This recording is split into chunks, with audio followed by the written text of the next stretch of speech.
जिंदा कौमों की कुछ अलामतें होती हैं।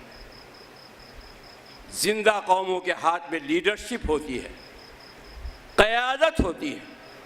जिंदा कौमें कायदाना किरदार अदा करती है।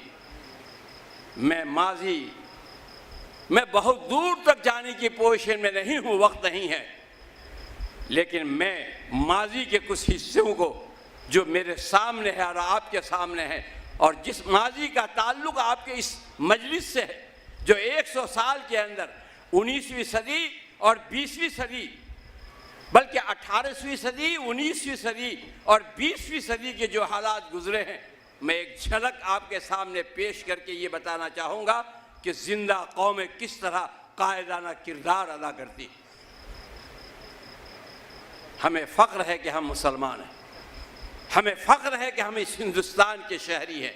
वो हिंदुस्तान जिस हिंदुस्तान में मुख्तलिफ तहजीबें हैं, मुख्तलिफ ज़बानें हैं, वो हिंदुस्तान जिसमें अनेकता में एकता है, वो हिंदुस्तान जिसमें वहदत में कसरत है, वो हिंदुस्तान जिसकी फ़िज़ाओं में हर रंग है और रंग बरंग रंगों से सजकर जो हिंदुस्तान खूबसूरत मुल्क बना है। हमें फ़ख्र है कि हम उस हिंदुस्तान के शहरी हैं, और उससे ज़्यादा हमें फ़ख्र है कि हम मुसलमान हैं। हमारा इस्लाम दीन हमारा इस्लाम है। इस्लाम दीन इंसानियत है, इस्लाम दीन फितरत है, इस्लाम दीन अमन है, इस्लाम दीन खिदमत है। इस्लाम जिस्मों पर काबू नहीं हासिल करता, इस्लाम दिलों में दस्तक देता है, दिलों को बदलता है। इस लिहाज से इस्लाम के पैरोकारों ने वक्त और हालात के नब्ज़ पर हाथ रखकर हर अहद के अंदर अहम फैसले किए हैं और कायदाना किरदार अदा किया है। इस हिंदुस्तान में एक वक्त आया जब इस मुल्क पर अंग्रेज़ों का कब्ज़ा हुआ। अंग्रेज़ों ने सिर्फ हमारे मुल्क पर कब्ज़ा नहीं किया, बल्कि हमारी तहजीब, हमारे कल्चर, इस मुल्क की जो गंगा जमनी तहजीब थी उसको ख़त्म करने की उसने कोशिश की थी। लड़ा और हुकूमत करने की पॉलिसी उसने इख्तियार की थी। ऐसा लगता था कि इस मुल्क की खूबसूरती को तबाह करने वाले ये ताकत इस मुल्क में आ गई है। मुझे फ़ख्र है कि ऐसे मौक़े पर हिंदुस्तान की एक शख्सियत उठी जिनका नाम हज़रत शाह वलीउल्लाह रहमतुल्लाह अलैह।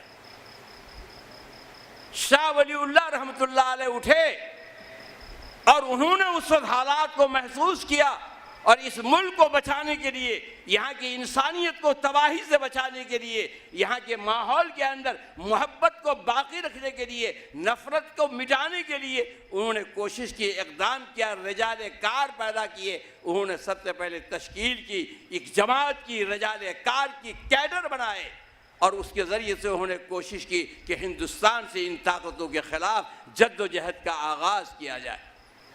उनकी इस तहरीक को उनके बेटे हज़रत शाह अब्दुल अज़ीज़ रहमतुल्लाह अलैह लेकर चले, जिन्होंने 1803 के अंदर लिबरेशन मूवमेंट बनाया और फिर इस लिबरेशन मूवमेंट के ज़रिए से इस मुल्क से उन ताकतों को निकालने की ये कोशिश का आगाज़ किया। उस लिबरेशन मूवमेंट की बागडोर उन्होंने उस वक्त हज़रत मौलाना अली मियां रहमतुल्लाह अलैह के ख़ानवादा, उनके सब बुज़ुर्ग हज़रत मौलाना सैयद अहमद शहीद के हाथों में दिया। हज़रत मौलाना सैयद अहमद शहीद रहमतुल्लाह अलैह उठे और उन्होंने पूरे हिंदुस्तान में मेहनत करके, कोशिश करके उन ताकतों के ख़िलाफ़ तहरीक चलाई और उनकी तहरीक मुसलसल चलती रही। और 1857 में आकर उस तहरीक के नतीजे में जो एक माहौल बना था, उस माहौल से एक तक़वियत मिली, एक ताकत मिली। और 1857 में जब इस मुल्क के अंदर तमाम कौमों ने मिल कर के अंग्रेज़ों के ख़िलाफ़ जंग की तो ये मुल्क आज़ाद हो गया। मैं ये कहता हूँ कि इस पूरी आज़ादी की लड़ाई में कायदाना किरदार अगर किसी ने अदा किया है तो इन दीनी मदारिस से अदा किया है। मैं ये कहता हूँ कि अगर ये मदरसे नहीं होते तो ये मुल्क आज़ाद नहीं होता। इन मदरसों का ये किरदार, एक कायदाना किरदार अदा किया।